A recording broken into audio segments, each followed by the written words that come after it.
شروع سے مسلمان، ورنہ ہم اس خطے کے لوگ ہندو سکھ سے مسلمان ہیں، بدھ سے جین سے مسلمان۔ ہندو معاشرے میں اور ہندو تہذیب میں بیٹی کے لیے وراثت میں کوئی حصہ نہیں ہے، لہذا یہ جہیز کی جو رسم ہے یہ ہندوؤں سے ہے۔ وہ اپنی بچی کو کچھ دینا کوئی منع نہیں ہے، میرے نبی نے بھی دیا۔ حضرت فاطمہ رضی اللہ تعالیٰ عنہ جب اپنے سبحان اللہ آپ کا ہاتھ پکڑ کے علی کے ہاتھ میں دے کر فرمایا، علی تو میں نبی کی بیٹی مبارک، سبحان اللہ۔ پھر آپ نے فرمایا، فاطمہ مجھے اپنے خاندان میں جو سب سے زیادہ محبوب تھا، سب سے زیادہ جو مجھے محبوب تھا، میں نے تیرا ہاتھ اس کے ہاتھ میں دے دیا۔ تو آپ نے اپنی بیٹی کو ایک پلنگ دیا، ایک بستر دیا، ایک سرہانہ دیا، 2 چادریں دی، ایک کالے رنگ کی اور ایک پرنٹڈ، 2 گھڑے دیے، ایک مشکیزہ دیا، ایک چکی دی، ایک لوٹا دیا، ایک مسلح دیا، اور ایک بازو بند یہاں وہ زیور تھا چاندی کا، یہاں پہنا جاتا تھا۔ تو اب اللہ کے نبی نے اپنی طرف سے اپنی بیٹی کو یہ چیزیں عطا فرمائیں۔ لیکن ہندو رسم میں جہیز اس لیے ہے کہ بس یہ اس کو دے دیا، اب اس کا وراثت میں کوئی حصہ نہیں۔ یہی تہذیب جب اسلام آیا تو پتہ نہیں محنت نہیں ہوئی یا محنت کرنے والوں نے محنت بہت کی، معاشرہ نے اس کو قبول نہیں کیا۔ جو معاشرت کا اسلام تھا وہ جگہ نہیں پکڑ سکا، اور اب بھی جو نظر آتا عبادات ہیں، عبادات، نماز، روزہ، حج، زکوٰۃ، داڑھی پگڑی، ٹوپی، بس آگے اخلاق کیسے ہیں، بول کیسا ہے، لین دین کیسا ہے، سچا ہے یا جھوٹا ہے، بددیانت ہے، دیانتدار ہے۔ بازار بھرے پڑے ہیں جھوٹ بددیانتی سے۔ تو معاشرت کو، اور معاشرت مشکل اسلام ہے، معاشرت مشکل اسلام۔ تو میرے نبی نے شادیاں کی معاشرت سمجھانے کے لیے، اور پوری دنیا میں کسی کے پاس وراثت کا قانون نہیں ہے سوائے امت مسلم۔ اس امت کے پاس وراثت کا قانون ہے اور کسی کے پاس ہے ہی نہیں۔ اٹلی میں گیا ابھی 3-4 سال پہلے، تو وہاں پتہ چلا کہ وہاں جو زمیندار ہیں، زمینداریں ہیں، لیکن وہ بڑے ایڈوانس لوگ ہیں، جس کے پاس 2 ایکڑ ہوتے ہیں، وہ 2 ایکڑ میں اس کا گھر بھی ذاتی ہوتا ہے، گاڑی بھی اپنی ہوتی ہے، اور اس کی کمائی بھی ٹھیک ٹھاک ہوتی ہے۔ ہمارے پاس 2 ایکڑ والا بھیک مانگ رہا ہوتا ہے۔ تو وہاں جب کوئی شخص مر جاتا ہے تو پوری زمین ایک بڑے بیٹے کو مل جاتی، چھوٹوں کو نہیں ملتی، بڑے بیٹے کو مل جاتی۔ بیٹیاں تو بیٹیاں ہیں، صرف ایک کو ملے گی اور وہ بڑا بیٹا ہوگا۔ جو چھوٹے بیٹے ہیں، یہ اٹلی گورنمنٹ کا قانون ہے کہ زمین کی وراثت صرف بڑے بیٹے کے لیے۔ ان کا فلسفہ یہ ہے کہ زمین تقسیم نہ ہو، کٹھی ہو، بڑے یونٹوں تک یہ کام کرنا آسان۔ اسلام نے ہمیں وراثت کا قانون دیا، اور یہ جو شروع ہو رہا ہے، یوصیکم اللہ فی اولادکم، اللہ تمہیں اولاد کے بارے میں وصیت کر رہا ہے۔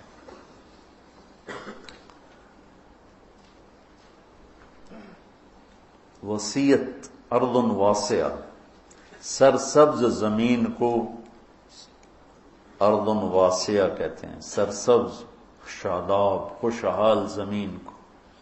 وصیت وہ بول ہے جو دلوں کی زمین کو سرسبز کر دے، شاداب کر دے۔ وصیت وہ بول نہیں ہے جو دلوں کو توڑ دے، کاٹ دے۔ میں تو تمہیں نصیحت کر رہا ہوں، اس کو نصیحت تھوڑے تو کھلے مارنا کہتے ہیں۔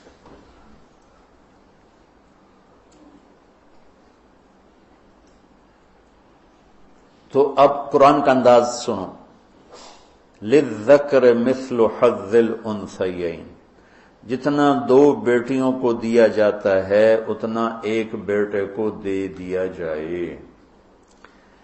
یہ طرز کلام یوں ہے جیسے بیٹے کا وراثت میں حصہ کوئی نہیں، اور سائل پوچھتا ہے کہ یا اللہ بیٹے کا وراثت میں کیا حصہ ہے۔ سبحان اللہ۔ عرب بھی یہی کرتے تھے، جائیداد بیٹے قبضہ کرتے تھے، بیٹیوں کو کچھ نہیں ملتا تھا۔ ہندو کلچر بھی یہی تھا، جائیداد بیٹے لیتے تھے، بیٹیوں کا کوئی حصہ نہیں تھا۔ اسلام جب آیا تو بیٹیوں کو نہیں ملتا تو سوال یوں اٹھتا کہ یا اللہ بیٹی کو کتنا دیا جائے؟ تو پھر قرآن کہتا لِلْأُنْثَى مِثْلُ نِصْفِ حَظِّ الذَّكَرِ کہ بیٹے کا آدھا بیٹی کو دے دیا جائے۔ لیکن قرآن نے عجب تعبیر، سبحان اللہ، واہ ہائے، اللہ مجھے بھی قرآن کے حسن و جمال کا جلوہ نصیب فرمائے، تمہیں بھی نصیب فرمائے۔ قرآن ایسے اترا کہ جیسے بیٹے کا حصہ ہی کوئی نہیں اور بیٹیوں کی وراثت ہے۔ تو ایک آدمی کھڑے ہو کر پوچھتا ہے یا اللہ تو یہ بیٹے کو کتنا دیں گے؟ تو اللہ تعالیٰ کہتا ہے جتنا 2 بیٹیوں کو میں نے کہا ہے اتنا ایک بیٹے کو دے دو۔ سبحان کمال، ایسا زبردست عورت کو عزت دی، حفاظت دی، برسر روزگار بنایا۔ عرب سارا کھا جاتے تھے اور آج کا معاشرہ بھی یہی ہے۔ ہمارے ذمہ داروں میں جیلی انگوٹھے لگوا کے جائیداد بیٹوں کو دے دیتے۔ اب تک ایسا ہوتا ہے، ایک مرلہ بیٹیوں کو نہیں دیتے، سب بچوں کو دیتے۔ تو جس ماں نے بیٹے کو جنم دیا اور جس پانی سے جنم دیا اسی پانی سے تو بیٹی نے جنم لیا، جس سینے کا دودھ بچے نے پیا اسی کا بچی نے پیا، جس چھت کے نیچے بچہ پروان چڑھا اسی کے نیچے وہ بیٹی پروان چڑھی۔ تو کیا ظلم ہے کہ اس بیٹی کو حق نہ دیا جائے؟ ہمارے ذمہ دار کہتے ہیں کیوں بھائی ساڈی زمین جیوائی لے جاون، ساڈی زمین جیوائی لے جاون، کیوں بھائی؟ یہ ہمارے یہاں کا جیوائی داماد، ہماری زمین داماد لے جائیں، ہماری زمین ہمارے بیٹے لیں گے، ہماری زمین وہ بے وقوف تیری بیٹی لے کے جا رہی، تیرا داماد نہیں، تیرے داماد کے نام ہے، تیری بیٹی کے نام۔ تو جیسے چوری کرنا حرام ہے، چوری کا رزق حرام ہے، ایسے بہنوں کا حصہ کھانا حرام ہے۔ یہ چوری ہے، یہ ڈاکہ ہے، اور جو پورے پاکستان میں ہو رہا ہے، پٹھانوں میں، پنجابیوں میں، سندھیوں میں، بلوچوں میں، سب میں یہ لعنت ہے۔ اور دیندار بھی، دنیا دار بھی، سب بیٹیوں کے لیے کچھ نہیں، بس جہیز دے دیا بھائی یہی ہے۔ اور میرے رب نے قرآن یوں اٹھایا للذکر، کتنا دینا ہے لڑکے کو؟ جی میں لڑکے کا پتہ ہی کوئی نہیں، جیسے لڑکے کا حصہ معلوم نہیں، فکس نہیں، اور لڑکیوں کا حصہ معلوم ہے اور فکس ہے۔ یا اللہ لڑکے کو کتنا دینا ہے؟ مل تو لڑکی کو نہیں رہا، تو سوال تو یوں ہوتا کہ یا اللہ بچیوں کو کوئی حصہ نہیں دیتا تو کتنا دینا ہے بچیوں کو؟ اللہ تعالیٰ نے ایسی ضرب لگائی کہ بچیوں کا تو ہے ہی، یہ پوچھو بچے کو کتنا دینا ہے، یوں کر کے قرآن کہ جتنا 2 بیٹیوں کو ملتا ہے اتنا ایک بیٹی کو دے دیا جائے۔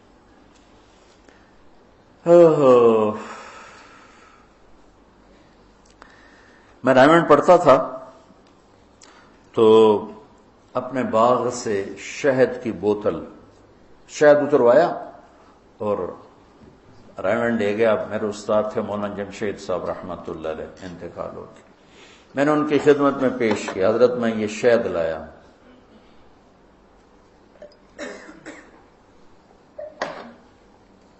فرمایا کہاں سے لائے ہو؟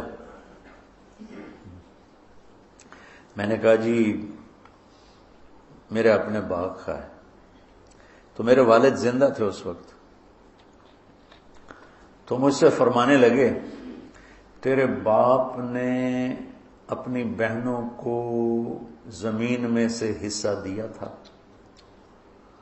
اللہ ان کی قبر روشن کرے، اللہ ان کے درجے بلند کرے۔ کیا تقوی والے لوگ۔ شہد کی بوتل اس وقت 10 روپے کی آتی تھی، 10 روپے۔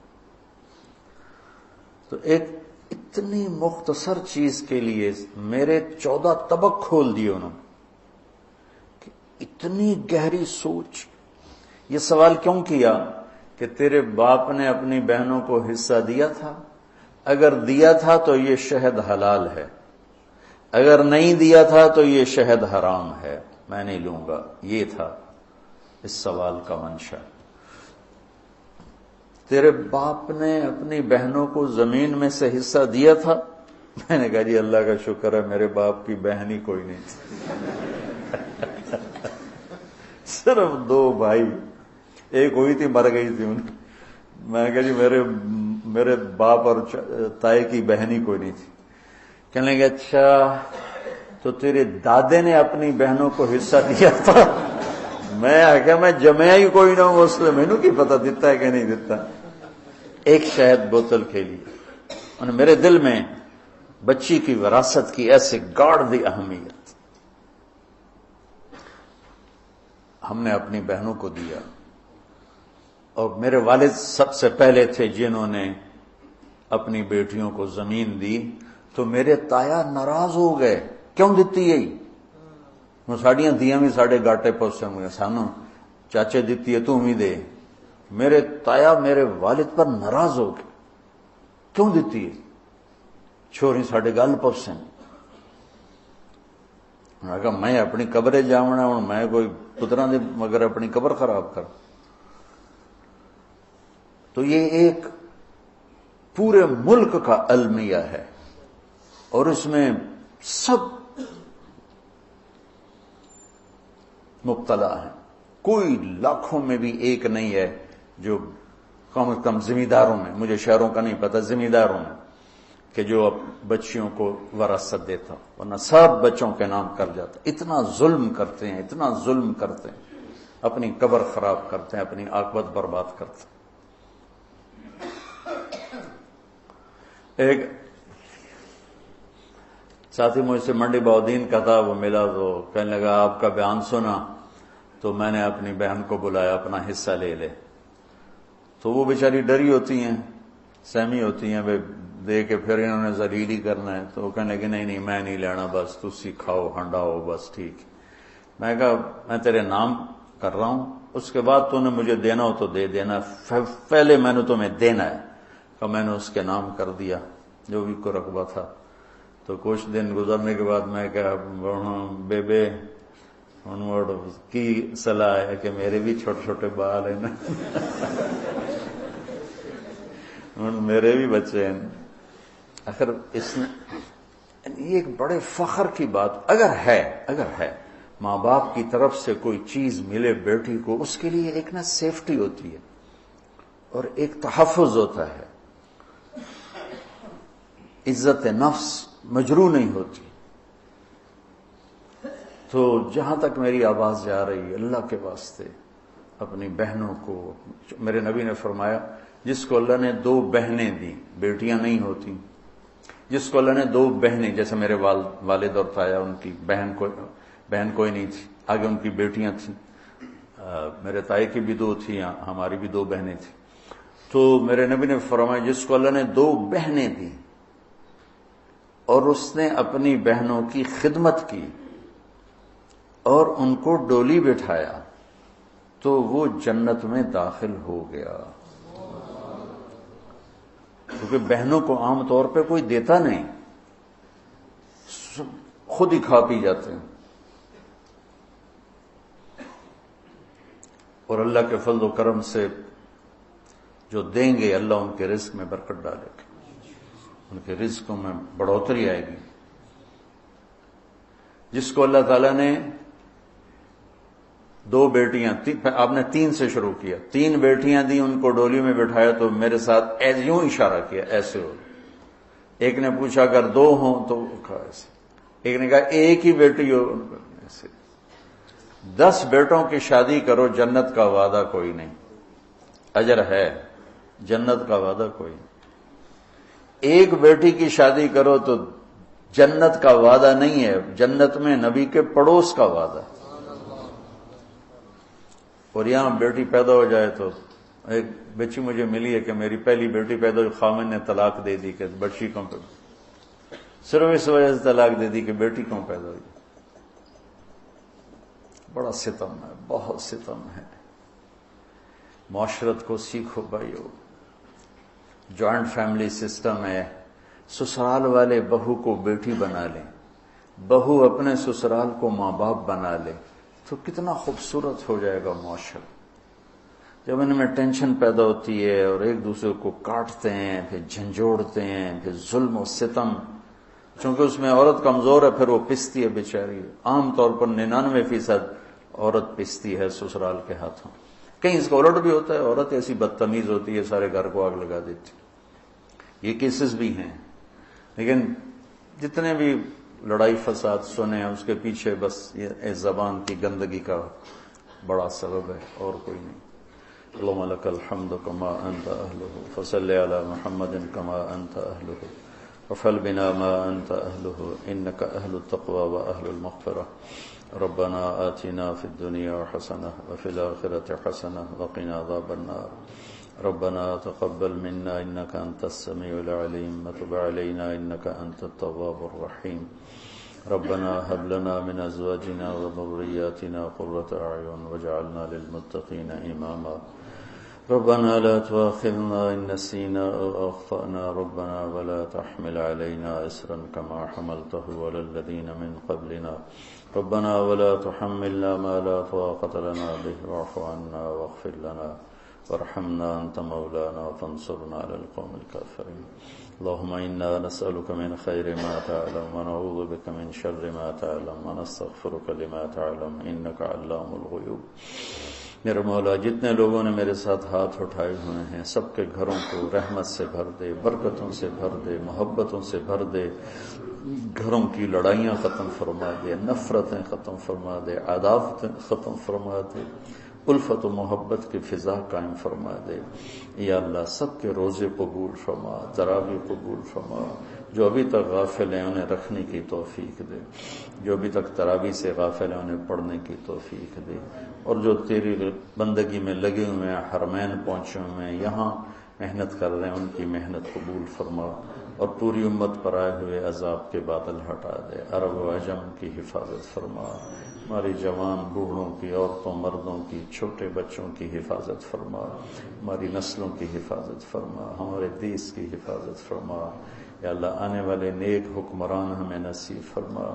یا اللہ ہمیں تو ظالموں سے بچا، بددیانت لوگوں سے بچا، ضمیر فروشوں سے بچا، کھوٹے لوگوں سے بچا. یا اللہ ہمیں نیک لوگ نصیب فرما. کوئی ابو بکر جیسا دے دے، کوئی عمر عثمان علی جیسا دے دے. یا اللہ تو ہم سے راضی ہو جائے. ان سارے جتنے بھی شاخوں میں بچے ہیں، پڑھنے والے ہیں، پڑھانے والے ہیں، خدام ہیں، مینیجر ہیں، جو بھی ہیں، سب کی نسلوں کو آباد، شاداب، خوشحال اور نہال فرما. اور جتنے اہل ایمان تیرے پاس پہنچے ہوئے ہیں ان کے درجے بلند فرما. جو قبروں میں مشکل میں ان کی مشکل کو دور فرما، آسان فرما. اور یا اللہ جب ہمارے جانے کا وقت آئے تو ایمان پہ عافیت کے ساتھ، سلامتی کے ساتھ واپسی مقدر فرما. جو بیمار ہیں انہیں صحت عطا فرما. جو مقروض ہیں ان کے قرض ادا کروا. جن کے اولاد نہیں ہیں نیک اولاد دے. جن کے بچے بچیاں جوان ہیں ان کے نیک رشتے مقدر فرما. جن کے رشتے ہو گئے ان میں محبتیں پروان چڑھا. ہماری آپس کی لڑائیوں کو ختم فرما. سسرال کی میکی کی لڑائیاں ختم فرما. بھائی بہنوں کی لڑائیاں ختم فرما. دوستوں کی پارٹنرشپ کی لڑائیاں ختم فرما. چاروں صوبوں کی آپس کی نفرت کو ختم فرما. ہمیں بجلی وافر نصیب فرما. ہمارے دریاؤں کو زندہ فرما، بہتا رہتا فرما. ہماری زمینوں میں برکت دے، ہماری کھیتیوں میں برکت دے، ہماری تجارتوں میں برکت دے. ہماری تجارت سے سود کو نکال دے، جھوٹ کو، کھوٹ کو، بے ایمانی کو نکال دے. مالداروں کو سخی بنا دے، غریبوں کو خوددار بنا دے، قاضیوں کو، وکیلوں کو عدل والا، انصاف والا بنا دے. بادشاہوں کو رحم دل بنا دے، عورتوں کو عزت دار غیرت مند بنا دے، با حیا بنا دے. ہمارے نوجوانوں کو غیرت مند بنا دے.